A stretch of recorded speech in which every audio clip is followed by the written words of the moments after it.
Assalamualaikum warahmatullahi wabarakatuh.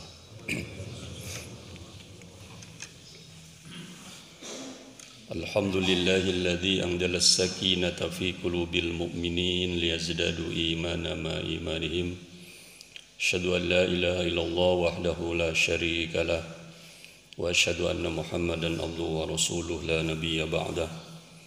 Allahumma fassalli wa sallim ala sayyidina Muhammad wa ala ali Muhammad amma ba'd. Hadirin jamaah salat subuh rahimakumullah. Alhamdulillah memasuki hari ke-10 saum kita di bulan Ramadan ini. Mudah-mudahan Allah menerima saum kita, tadarus kita, zakat, infak dan sedekah kita. Dan mudah-mudahan Allah mengampuni dosa-dosa kita. Hadirin rahimakumullah. 3 jalan agar rizki kita dimudahkan oleh Allah Subhanahu wa ta'ala. Dan ini adalah kunci kesuksesan seorang muslim. Yang pertama adalah bakti kepada kedua orang tua. Ya, bakti kepada kedua orang tua kita. Maka Al-Quran menyebut wa qul lahuma qaulan karima. Dan ucapkanlah kepada kedua orang tua kita adalah qaulan karima, ucapan yang paling mulia. Wala taqul lahuma uff, dan janganlah kalian mengatakan kata uff atau ah. Wa qul lahuma qaulan karima, ucapkanlah qaulan karima, ucapan-ucapan yang mulia. Bukan saja baik tapi mulia. Wa qada rabbuka alla ta'budu illa iyyah wa bil walidaini ihsana. Setelah perintah menyembah kepada Allah Subhanahu wa ta'ala, andai apabila ada 2 Tuhan, kata Allah, maka Tuhan kedua adalah kedua orang tua kita. 1, bakti kepada kedua orang tua kita. Yang kedua adalah silaturahim.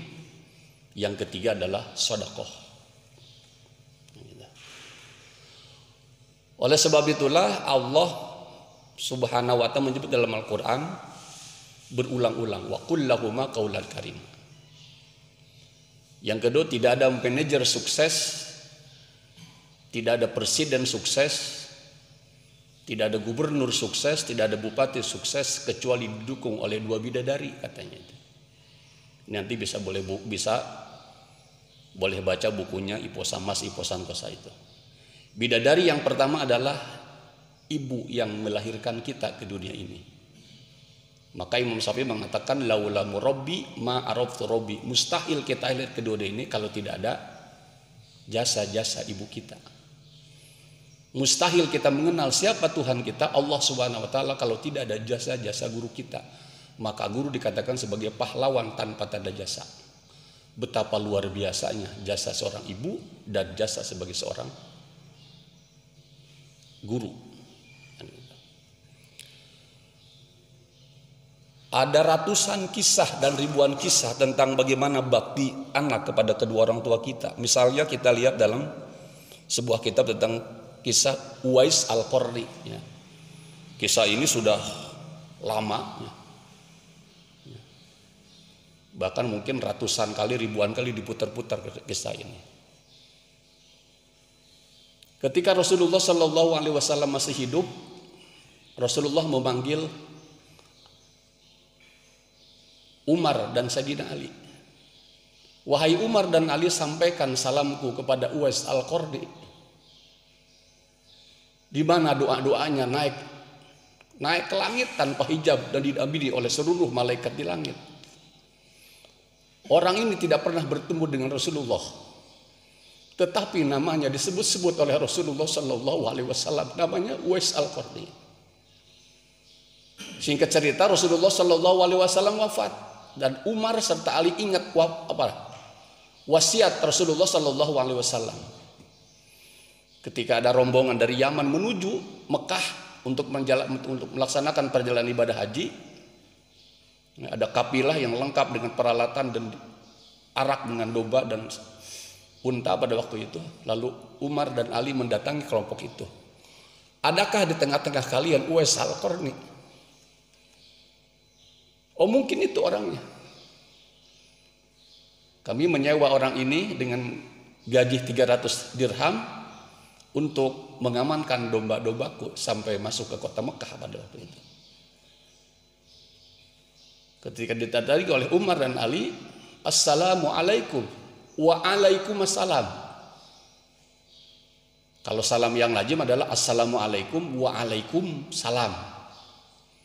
Wa alaikumassalam. Keselamatan buat engkau berdua, Umar dan Ali.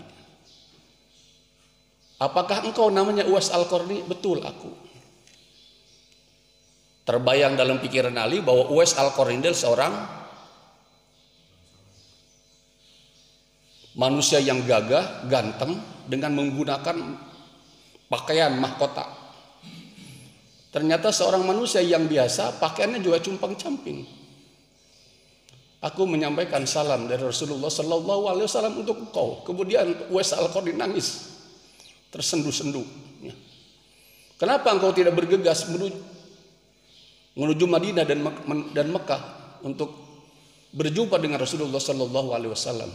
Kata Uwais, setiap musim haji tiba, aku rindu berjumpa dengan Rasulullah Sallallahu Alaihi Wasallam, manusia yang paling mulia.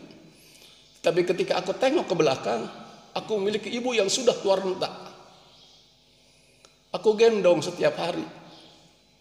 Aku suapi makannya. Aku bersihkan pipis dan kotorannya,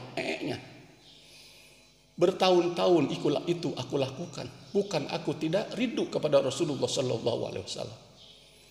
Kesimpulannya hadir Rasulullah. Oh, inilah salah satu manusia yang diistimewakan oleh Allah. Padahal dia tidak pernah berjumpa dengan Rasulullah, atas baktinya kepada kedua orang tua kita.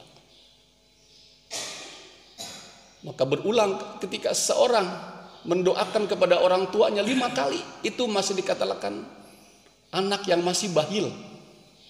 Maka ketika Allahumma gfir lana dzunubana wa liwalidayna warhamhuma kama rabbayana shighara, saya ulang-ulang gitu kan. Kenapa? Jasa-jasa orang tua kita tidak mungkin kita bisa balas. Dalam ceramah Abdul Somad, jika ada seorang anak mampu menggendong ibunya dari Bandung menuju Mekah dan dari Mekah menuju Bandung bolak-balik, insya Allah satu tetes pun tidak akan sanggup membayar darahnya ketika melahirkan kita ke dunia ini. Allahumma gfir lana dzunubana wa liwalidayna warhamhuma kama rabbayana shighara.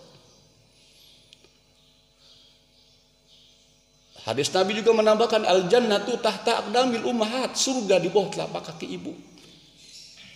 Ya. Itu Imam Ahmad Kamil yang suka ngakmil di situ, yang suka pernah ngamama di sini itu. Saya dapat cerita dari Pang Jenal Abidin ini. Bahasanya Pak Rektor Mahmud ini begini, Profesor Mahmud ini. Kang Jenal banyak qori di UIN ini. Tetapi enggak tahu kalau anak ini sudah ngaji sangat menyentuh hati saya. Singkat cerita, saya pernah datang ke rumahnya di Cipongkor, daerah Cililin sana itu, Bandung Barat.